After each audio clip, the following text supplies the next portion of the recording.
Shalom, salam kamu spesial.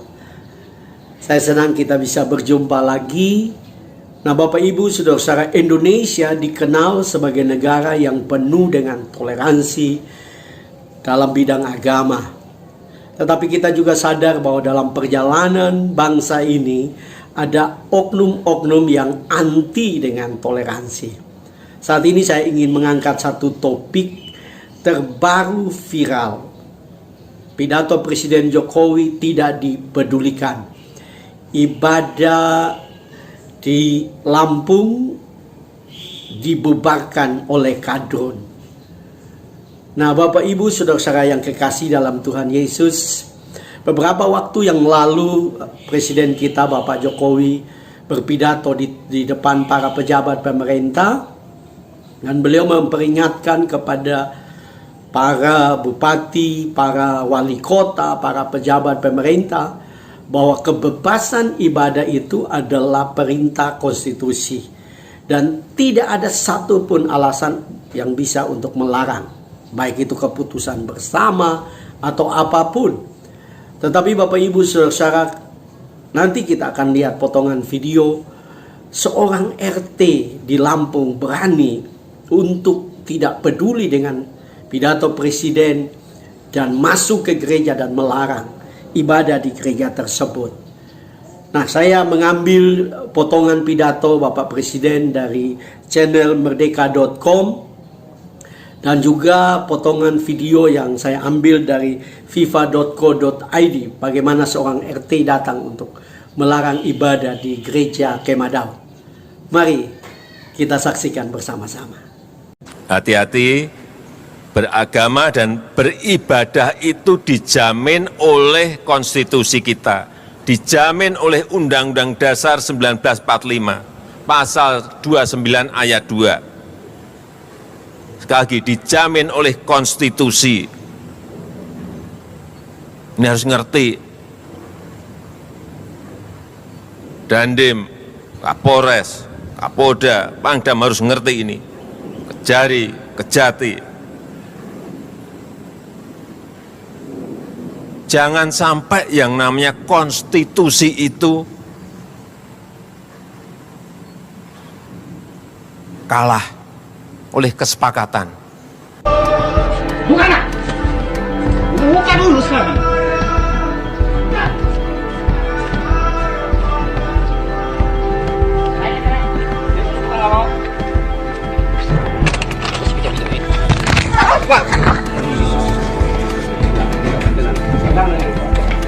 Sadar. Ini Tuhan. Udah, Pak, mau ibadah, Pak. Mau ibadah dulu, Pak.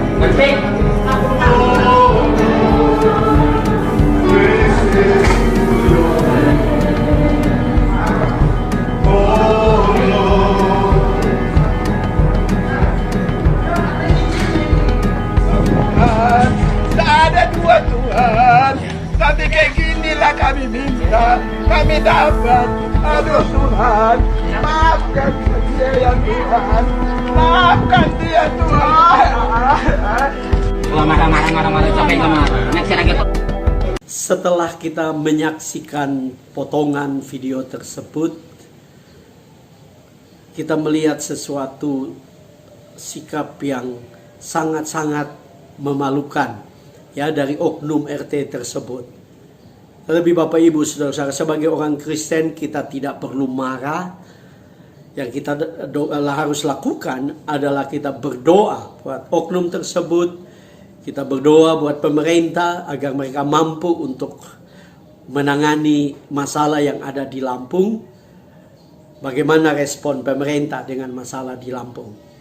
Tapi mari kita akan lihat dari kebenaran firman Tuhan yang akan menjadi pegangan bagi kita orang Kristen. Mari kita baca dari Kisah Para Rasul pasal 9 ayat 2 sampai 5. Kisah Para Rasul pasal 9 ayat 2 sampai 5, dan meminta surat kuasa daripadanya untuk dibawa kepada majelis-majelis Yahudi di Damsyik, supaya jika ia menemukan laki-laki atau perempuan yang mengikuti jalan Tuhan ia menangkap mereka dan membawa mereka ke Yerusalem. Dalam perjalanannya ke Damsyik, ketika ia sudah dekat kota itu, tiba-tiba cahaya memancar dari langit mengelilingi dia. Ia rebah ke tanah dan kedengaranlah olehnya suatu suara yang berkata kepadanya, "Saulus, Saulus, mengapa engkau menganiaya aku?" Jawab Saulus, "Siapakah engkau, Tuhan?" Katanya, "Akulah Yesus yang kau aniaya itu." Nah, ini adalah bagian firman Tuhan yang kita baca tentang Saulus, atau kemudian dia bertobat menjadi Paulus. Pada mulanya Saulus ini adalah seorang penganiaya jemaat. Dia benci dengan kekristenan. Dia benci dengan kemajuan kekristenan pada waktu itu setelah Yesus naik ke surga dan Roh Kudus dicurahkan. Dan Alkitab mengatakan bahwa dia mendapatkan surat kuasa untuk pergi ke Damsyik dan menganiaya orang Kristen di sana. Nah, waktu dia pergi ke sana, ada cahaya yang memancar. Ini berbicara tentang Tuhan sendiri datang untuk menyatakan dirinya kepada Saulus. Dan kemudian Saulus bertanya, "Siapakah engkau, Tuhan?" Dan dengan jelas Yesus berkata bahwa akulah Yesus yang kau aniaya. Nah, ada dua hal yang kita bisa belajar di sini. Ya, secara khusus dalam situasi dengan apa yang hubungan dengan situasi yang terjadi di Lampung. Yang pertama, Kadrun merasa mayoritas dan merasa didukung oleh pemerintah. Ya, selalu kalau kita lihat narasi yang ada setiap kali terjadi persekusi kepada kelompok agama minoritas, selalu yang terjadi adalah mereka merasa mereka mayoritas dan mereka arogan. Nah, harusnya ini tidak boleh terjadi. Ya. Dan yang lebih repot, mereka berasa bahwa mereka pasti didukung oleh pemerintah. Padahal faktanya pemerintah tidak mengizinkan. Kita tahu tadi bahwa pidato presiden itu begitu tegas untuk tidak mengizinkan ya orang-orang yang melarang ibadah-ibadah dari agama yang lain. Ya, karena apa? Itu melanggar konstitusi. Tetapi itulah manusia. Dia merasa dia mayoritas, dia merasa ada dukungan ya dari pemerintah mungkin atau dari orang-orang di sekitarnya. Ya, dia merasa dia mampu, dan itu yang dilakukan oleh RT di Lampung. Tetapi sebagai orang Kristen kita tidak perlu untuk benci dengan Pak RT tersebut atau apapun, atau ada oknum pejabat atau ada kelompok yang mendukung itu. Tugas kita adalah kita berdoa buat pemerintah. Ya, berdoa agar mereka bersikap adil, baik kelompok mayoritas maupun minoritas. Mereka lakukan tugas mereka dengan baik supaya negara ini tetap aman. Ya, negara ini tetap terus ada dalam rencana dan kehendak Tuhan. Yang kedua, saya memperhatikan bahwa Kadrun yang menganiaya Kristen, Tuhan dapat selamatkan dan memakai dia. Perhatikan bahwa yang dilakukan oleh Paulus dan pasukannya adalah menangkap orang-orang Kristen pada waktu itu dan menganiaya mereka, membawa ke Yerusalem, memenjarakan mereka. Tetapi apa yang terjadi? Tuhan datang ya kepada dia dalam cahaya kemuliaan Tuhan yang memancar, dan Tuhan datang kepada dia dan dia bertanya, "Siapakah engkau, Tuhan?"